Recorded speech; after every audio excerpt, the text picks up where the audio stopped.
السلام عليكم. الله أكبر الله أكبر الله أكبر الله أكبر أشهد أن لا إله إلا الله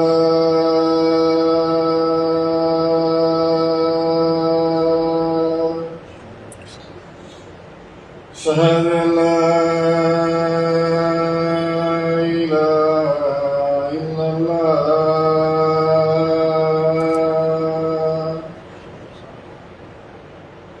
أشهد أن محمدا رسول الله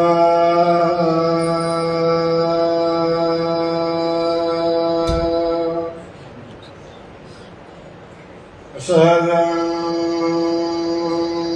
محمدا رسول الله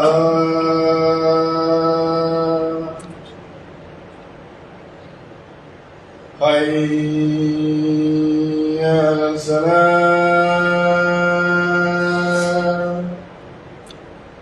حي على الصلاة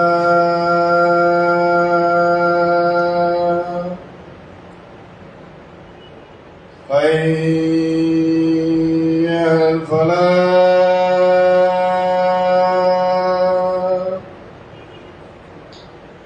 حي على الفلاح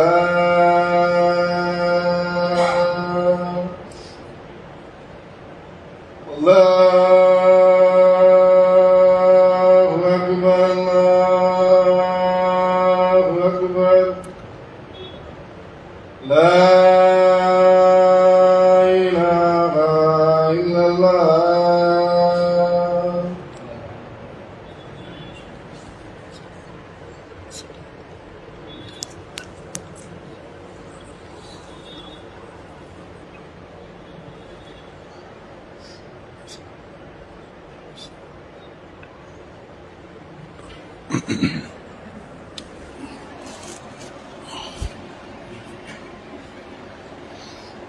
الحمد لله نحمده ونستعينه ونستغفره ونعوذ بالله من شرور أنفسنا ومن سيئات أعمالنا من يهده الله فلا مضل له ومن يضلل فلا هادي له ونشهد أن لا إله إلا الله وحده لا شريك له وأشهد أن محمدا عبده ورسوله أما بعد.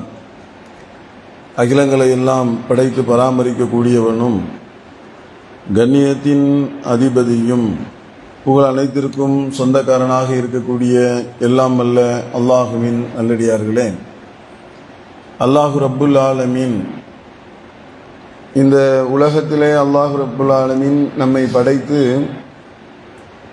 ஆகிரத்திற்குண்டான தேர்வு செய்வதற்காக இறை நம்பிக்கையினுடைய பல்வேறு விதமான காரியங்களை செய்வதற்கும் நன்மையான பல செயல்களை செய்வதற்குமாக அல்லாஹு ரப்புல் ஆலமீன் இந்த உலகத்தினுடைய பல கட்டளைகளை இட்டு செயலிருக்கக்கூடிய ஒரு நிலையை நம்ம பார்க்க முடிகிறது.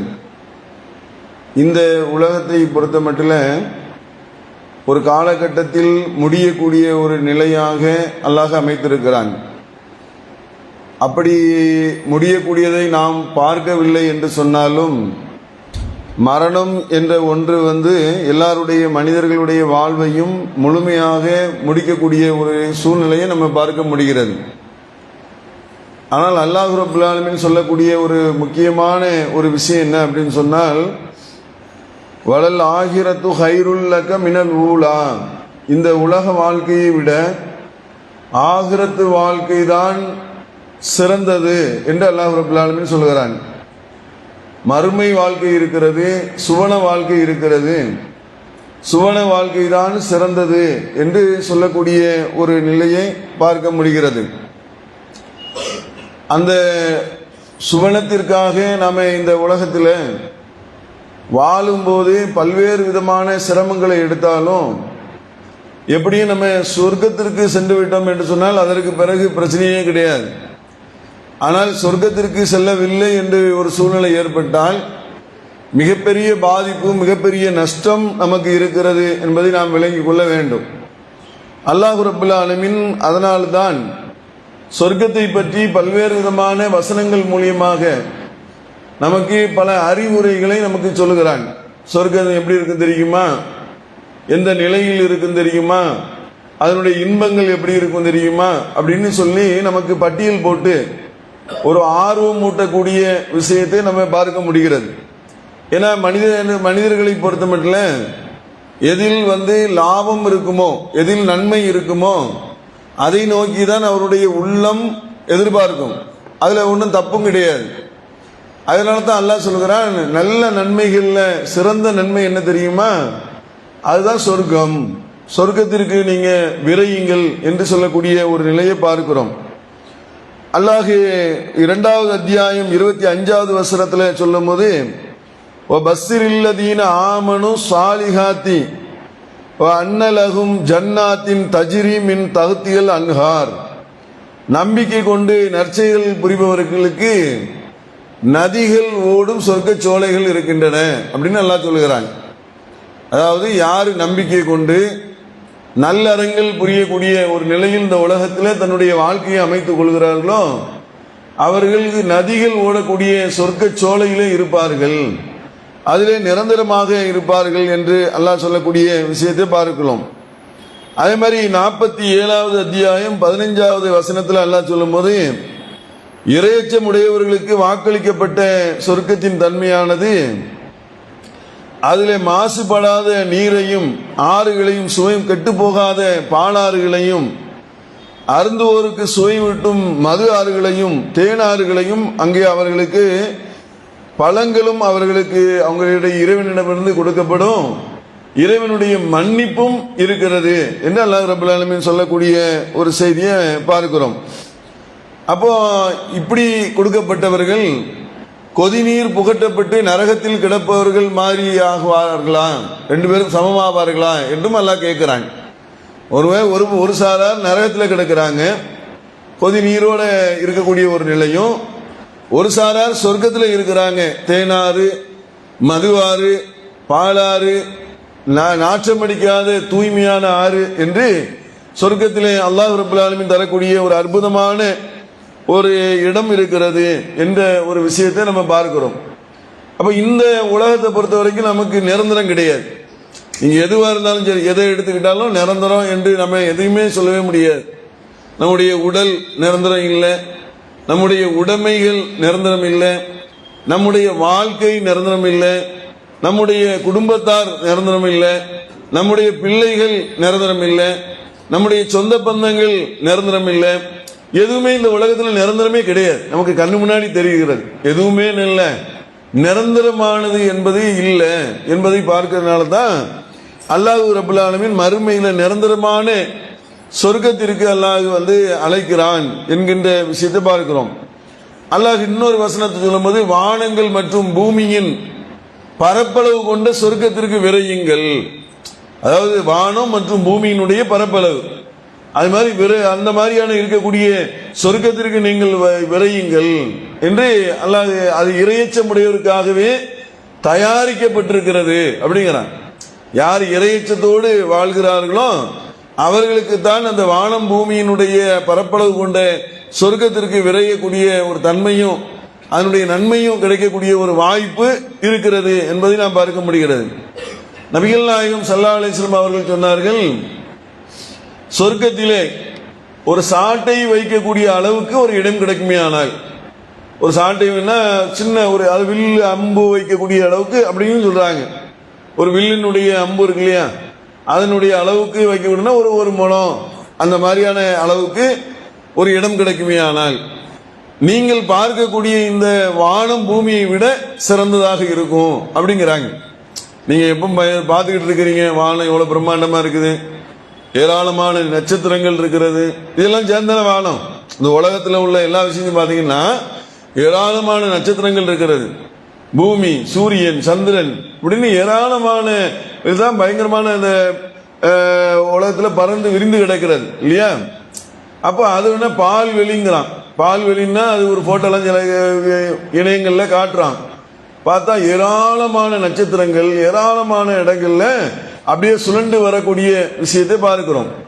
அதை பற்றி விஞ்ஞானிகள் சொல்லும்போது ஒரு நட்சத்திரமும் பக்கத்து நட்சத்திரமும், ஒரு நட்சத்திரத்திற்கு பக்கத்து நட்சத்திரம் இருக்குல்ல, அந்த ரெண்டு நட்சத்திரமும் இங்க இருந்து பார்த்தா ரொம்ப நெருக்கமா இருந்த மாதிரி தெரியுது. அப்படியா?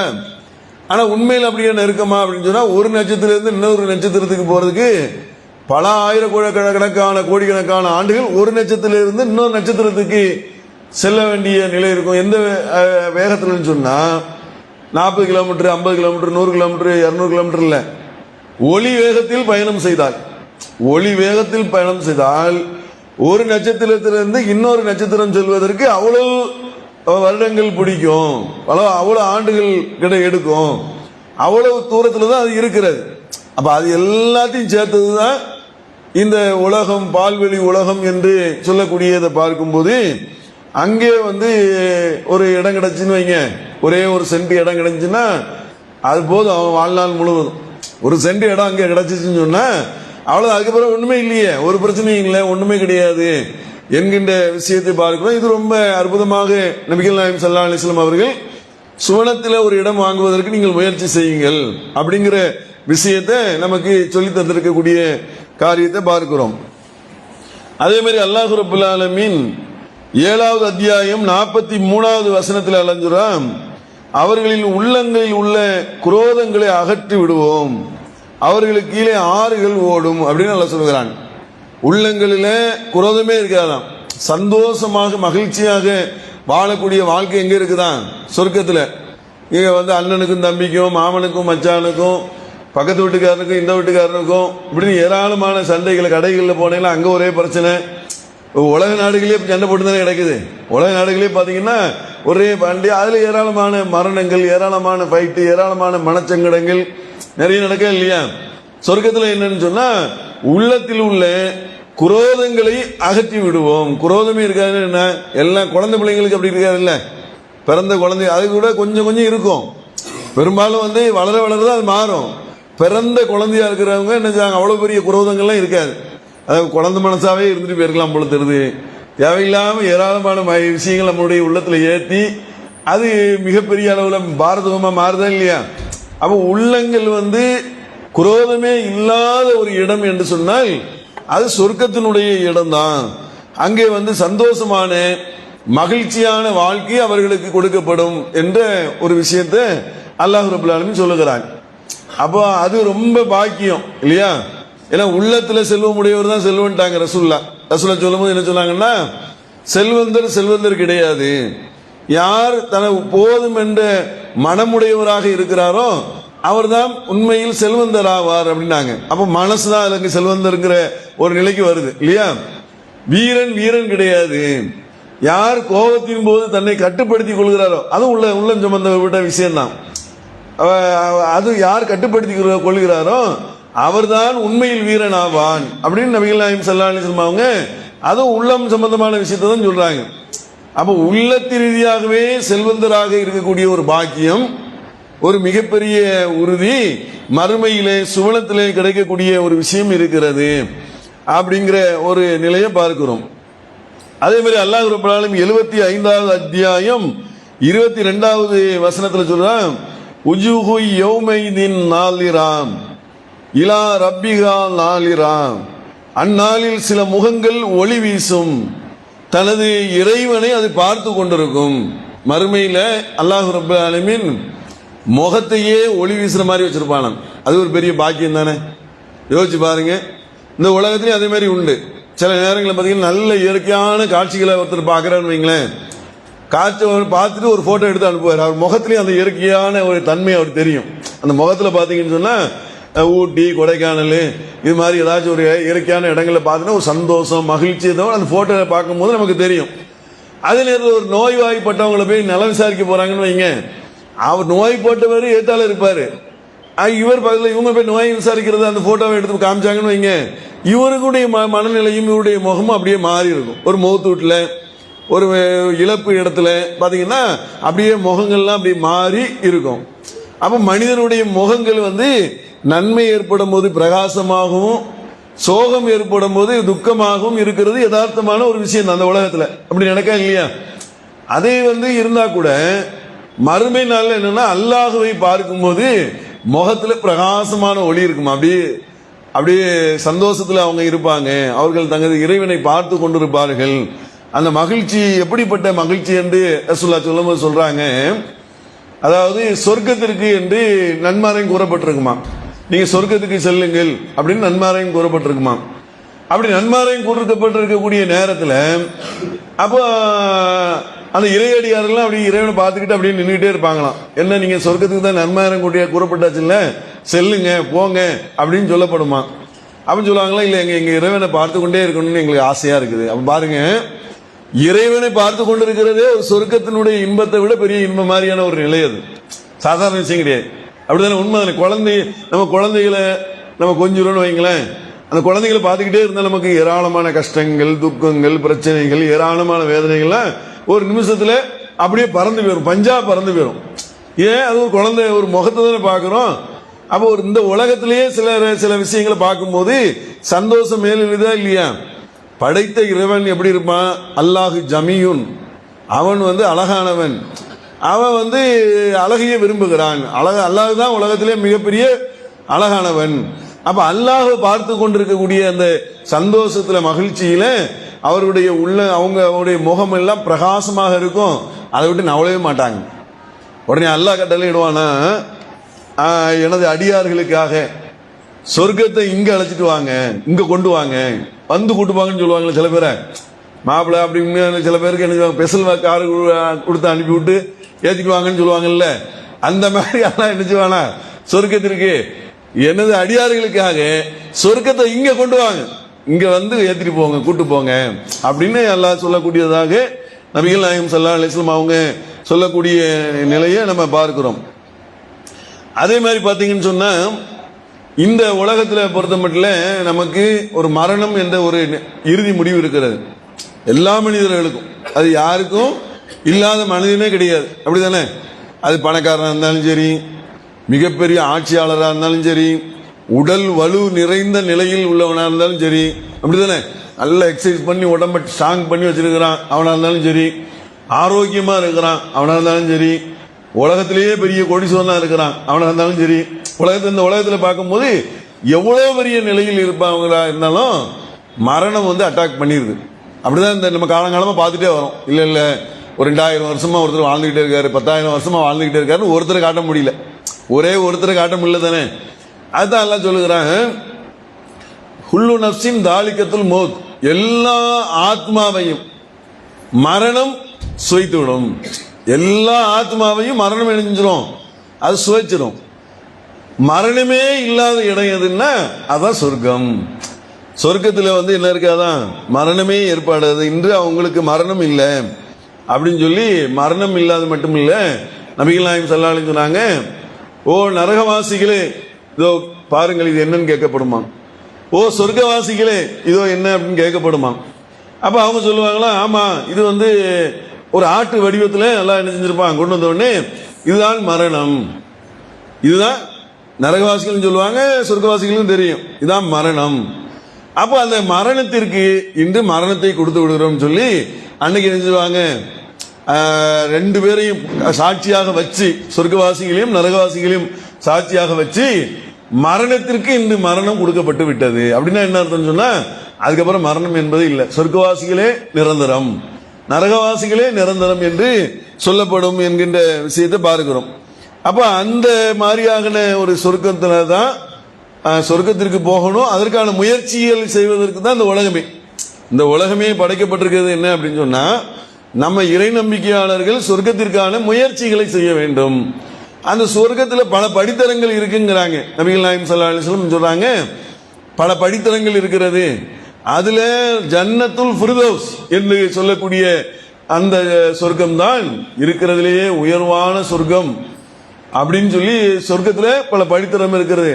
அப்போ சகாபாக்கள்லாம் வந்து சில அந்த சொர்க்கத்தினுடைய தன்மையெல்லாம் சொல்லும் போது அதெல்லாம் நபிமார்களுக்கு உண்டானதா அப்படின்னு சொன்னா அப்படி இல்லை, அது அனைத்து இறை நம்பிக்கையாளர்களுக்கும் யார் இறைவனை வந்து நேசித்து செயல்படுகிறார்களோ அவர்களுக்கும் அந்த உயர்ந்த சொர்க்க சோலைகள் இருக்கிறது என்று நபி ஸல்லல்லாஹு அலைஹி வஸல்லம் அவர்கள் சொன்ன விஷயத்தை நம்ம பார்க்க முடிகிறது. அப்ப இது எவ்வளவு பெரிய பாக்கியமான ஒரு விஷயம் பாருங்க. சொர்க்கம் அது வந்து எப்படின்னு சொன்னா பிரதோஸ்ங்கிற உயர்ந்த சொர்க்கம் இருக்கிறது, நிரந்தரமான சொர்க்கம் இருக்கிறது, நன்மை தரக்கூடிய சொர்க்கம் இருக்கிறது. அப்படிங்கிற ஒரு உயர்வான ஒரு இடத்தை நோக்கி நம்ம முயற்சி செய்ய வேண்டும். அதே மாதிரி நபிகள் நாயகம் ஸல்லல்லாஹு அலைஹி வஸல்லம் அவங்க சொல்றதாக புகாரியில 3624வது செய்தியாக வரக்கூடிய ஒரு செய்தி என்ன தெரியுமா? அதாவது சொர்க்கம் எப்படி தெரியுமா? எந்த கண்ணும் கண்டதில்லை, எந்த காதும் கேட்டதில்லை. எந்த கண்ணுமே இல்லையா? கண்ணு இருக்கு இல்லையா? உலகத்தினுடைய கண்கள் சொர்க்கத்தை பார்த்ததே இல்லையா? எந்த கண்ணுமே பார்த்தது இல்லை. அப்படின்னா என்ன? அல்லாஹ் படைச்சிருக்கக்கூடிய அந்த சொர்க்கத்தினுடைய நிலைய இதுவரைக்கும் யாருமே பார்த்ததில்லை. அப்படின்னா எந்த கண்ணும் பார்த்ததில்லை, யாருமே பார்த்ததில்லை. அதே மாதிரி எந்த காதும் கேட்டதில்லைன்னு சொன்னா எந்த உள்ளமும் சிந்தித்ததும் கிடையாதுங்கிறாங்க.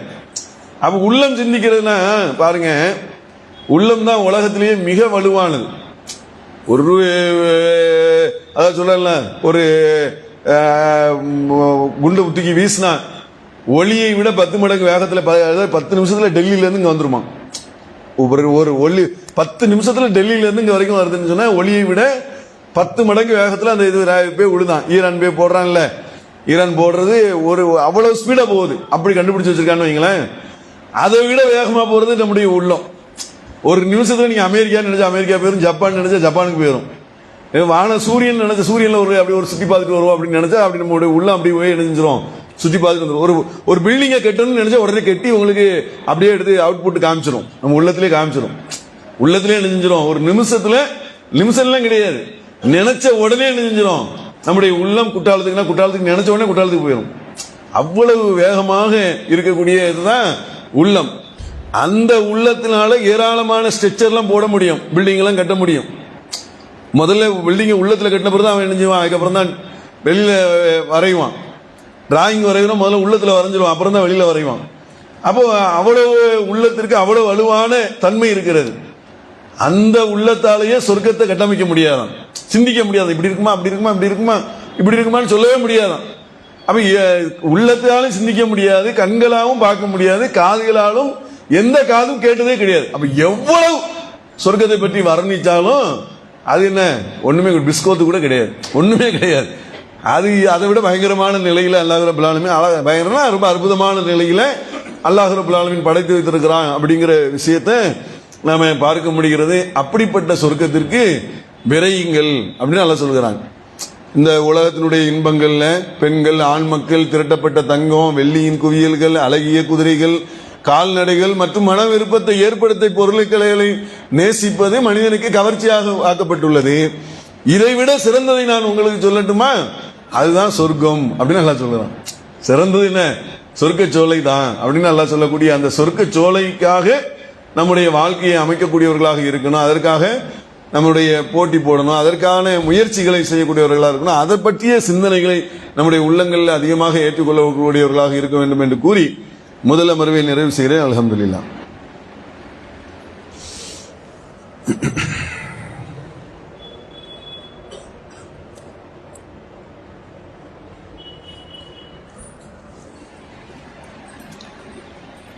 அல்ஹம்துலில்லாஹ்.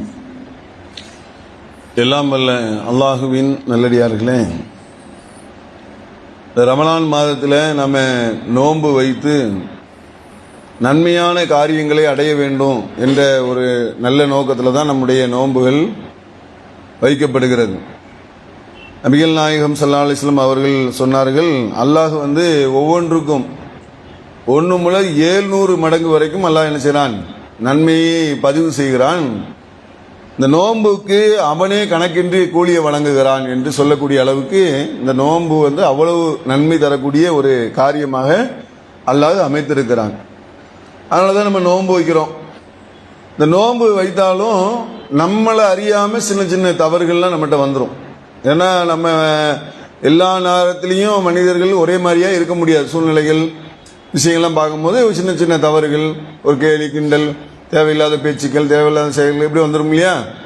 அப்போ இதெல்லாம் கனெக்ட் பண்ணி தான் நபிகள் நாயகம் ஸல்லல்லாஹு அலைஹி வஸல்லம் சொன்னாங்க, ஃபித்ரா என்ற ஒன்றை நபிகள் நாயகம் ஸல்லல்லாஹு அலைஹி வஸல்லம் அவங்க சொல்லி தந்து, இந்த ஃபித்ராவை நீங்க என்ன செய்யணும், கொடுக்கணும். அதாவது உங்க வீட்டில் யார் யாரெல்லாம் எத்தனை தலை இருக்கிறதோ, சின்ன குழந்தையா இருந்தாலும் சரி, அத்தனை பேருக்கும் நீங்க கணக்கு பண்ணி என்ன செய்யணும், ஃபித்ராவுடைய அந்த இதை கொடுக்கணும். நோம்பில் வைக்கப்பட்ட அந்த சின்ன தவறுகள் எல்லாம் மன்னிக்கப்படும் என்று அந்த சொன்ன ஒரு விஷயத்தையே நம்ம பார்க்கிறோம். அப்போ இது நம்ம ஃபித்ரான்னா நம்ம கணக்கு பண்ணி முன்னகிட்டே நம்ம கொடுக்கணும்.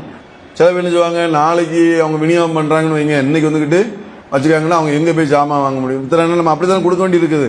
ஒரு ஜமாத்தா இருந்தா, நம்ம தனிப்பட்ட முறையில் ஒரு ஆள் கொடுத்தோம்னா அது வேற விஷயம்.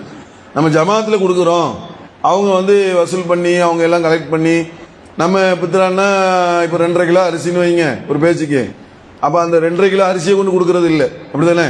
வெறும் 2.5 கிலோ அரிசியை மட்டும் கொடுக்குறோம், அப்படி கொடுக்கறது இல்லை. நம்ம என்ன பண்றோம், ஒரு கிட்டு மாதிரி எல்லாம் ரெடி பண்ணி அரிசி அது இதுன்னு எல்லாம் ஒரு வீட்டுக்கு தேவையான எண்ணெய் கறிக்கு வாங்குறது கூட சில இடங்களில் காசும் சேர்த்து மொத்தமாக நினைச்சாங்க ஒரு 300 ரூபா 400 ரூபா 500 ரூபா இருக்கிற மாதிரி பார்சல் போட்டு ஒரு 300 குடும்பத்துக்கு 200 குடும்பத்துக்குன்னு நினைச்சாங்க, மொத்தமாக வசூல் பண்ணி அதை ஒன்னாக ஒரு பேக்கப் பண்ணி அப்படி கொடுக்குறாங்க. அப்படி கொடுக்கும் போது நம்ம என்ன செய்யணும்னா முன்கூட்டியே கொடுத்தா தான் என்ன செய்ய முடியும், அவங்க அதுக்கு தகுந்த மாதிரி ஒரு திட்டமிட்டு அதை விநியோகம் பண்றதுக்கும் நல்லா இருக்கும். அப்ப அந்த அடிப்படையை நம்ம கவனத்தில் வைத்து உடனடியாக நம்ம ஃபித்ராவுடைய தொகைகளை ஜமாத்தில் கொடுக்கக்கூடியவர்கள் உடனடியாக என்ன செஞ்சிடணும், கொடுத்துடணும்.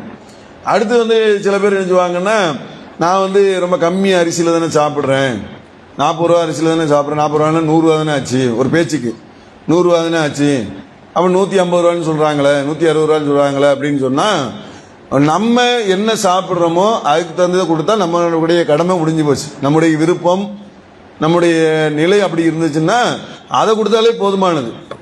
ஜமாத்துல கொடுக்கறது அவங்க என்ன செய்யறாங்கன்னா எக்ஸ்ட்ரா நம்ம வசூல் பண்ணி என்ன செய்யறோம், அதை ஒரு 350 ரூபா 400 ரூபாய்க்கு உண்டான விஷயத்த நம்ம கொடுக்குறோம். அதனாலதான் 150 ரூபான்னு ஒரு எல்லாத்துக்கும் ஒரு பொதுவான நியமனம் பண்ணணும்ல. இப்ப அசர் தொழுகை 4 மணி நியமனம் பண்றோம் இல்லையா, ஒருத்தருக்கு 4 மணிக்கு வருவார், ஒருத்தர் 3:30 மணிக்கும் வருவார், ஒருத்தர் 3:45 வருவார் இல்லையா. அதுக்கு ஒவ்வொரு டைம் போட முடியாதுல்ல, கணிச்சு தானே 4 மணின்னு போடுறோம் இல்லையா, லுகர்னா 1 மணின்னு. அதே மாதிரி எல்லாத்தையும் கனெக்ட் பண்ணி ஒரு அமௌண்ட்டை போட்டு நம்ம என்ன செய்யணும்னா அதை போடுறோம். எக்ஸ்ட்ரா உள்ளது அது நன்மையாக மாறிவிடும். நம்ம கடமை நமக்கு உண்டான கடமை நிறைவேறிவிடும், எக்ஸ்ட்ரா உள்ளது ஒரு நன்மையாக மாறிவிடும். அப்படிங்கறத நம்ம கவனத்தில் வைத்து நாம அந்த ஜக்கா இது மாதிரியான விஷயத்தை, ஃபித்ரா மாதிரியான விஷயத்தை சரியான முறையில் கொடுக்கக்கூடியவர்களாக இருக்க வேண்டும் என்றும், அதே மாதிரியாக ஜக்காத்துடைய கடமை நமக்கு ஆகிவிட்டால், ஜக்காத்து நமக்கு நமக்கு உள்ள பொருளாதாரம் நமக்கு தான் தெரியும், மற்றவங்களுக்கு தெரியாது. அரசாங்கமோ கவர்மெண்டோ இருந்து ஒருத்தர் வீட்டுக்கு உங்ககிட்ட எவ்வளவு பொருளாதாரம் இருக்கு, என்ன வச்சிருக்கிறீங்கன்னு எல்லாம் போட்டு கணக்கு போட்டு அதுல நீங்க இவ்வளவு கொடுக்கணும் ஜக்காத்துன்னு சொல்லி அதுக்கு இஸ்லாமிய கவர்மெண்ட் இருந்தா அப்படி செய்வாங்க. இல்ல ரசூலுல்லாஹ் அப்படி ஆளெல்லாம் அனுப்பிச்சு வசூல் எல்லாம் பண்ணியிருக்கிறாங்க. அப்ப இஸ்லாமிய கவர்மெண்ட் இல்லாதனால நம்ம தான் என்ன செய்யணும், நமக்கு ஜக்காத்து எவ்வளவு வந்திருக்கு, எவ்வளவு கடமையா இருக்கிறது, 11 பவுன் அளவுக்கு நகையை நம்ம வச்சிருக்கிறோமா, அப்படி இருந்தா நமக்கு ஜக்காத்து கடமையாயிடுச்சு. நாம அதுக்கு நம்ம என்ன செய்யணும், அந்த 11 பவுனுக்கும் மீதி எக்ஸ்ட்ரா உள்ள இதுக்கும் சேர்த்து நம்ம என்ன செய்யணும், ஜக்காத்து கொடுக்கணும். அப்ப அது எவ்வளவுன்னு கணக்கு போட்டு அந்த ஜக்காத்தை எந்தெந்த வழியில கொடுக்கலாம், ஜமாத்துல இருந்து ஜக்காத்தை என்ன செய்வாங்க, வசூல் பண்ண வருவாங்க. அப்ப அந்த வழியில நமக்கு என்ன நோக்கத்துக்கு கொடுக்கணும் அந்த விஷயத்துல கொடுக்க சொல்லி நம்ம என்ன செய்யலாம், கொடுத்தா அதுவும் ஒரு நன்மையாக மாறிடும். அப்ப அதெல்லாம் கவனத்துல வைத்து இந்த முன் திட்டமிடுதல்களை இருக்கணும். கடைசியில பண்ணும்போது நிறைய சிக்கலை உருவாக்கக்கூடிய நிலை ஆயிரும். அதனால நம்ம எதுக்கு எதை பிரிக்கணுமோ அதெல்லாம் பிரித்து நன்மையான காரியங்களை செய்யணும். அதே மாதிரி இரவு சில பள்ளிவாசல்ல நம்ம என்ன செய்யறோம், உணவுகள்லாம் ஏற்பாடு பண்ணியிருக்கிறோம். அப்ப நோன்பு துறக்கிறதுக்கு ஒருத்தர், நோன்பு வைக்கிறதுக்கு ஒருத்தருக்கு உதவி செஞ்சா அதுக்கும் நன்மை இருக்கு, நோன்பு திறக்கிறதுக்கு ஒருத்தர் உதவி செஞ்சா அவருக்கும் அது நன்மை இருக்குன்னு சொல்லியிருக்காங்க இல்லையா. அப்ப அந்த அடிப்படையில் அந்த மாதிரியான நன்மையான விஷயங்களுக்கு நம்முடைய பொருளாதாரங்கள் என்ன செய்யணும், கொடுத்து உதவி நல்ல நற்காரியங்களுக்கு நம்முடைய பொருளாதாரம் செலவு செய்யப்பட வேண்டும், அதற்கான திட்டமிடுதல் இருக்க வேண்டும் என்று கூறி முடித்துக் கொள்கிறேன். அஸ்ஸலாமு அலைக்கும் வரஹ்மத்துல்லாஹி வபரகாத்துஹு.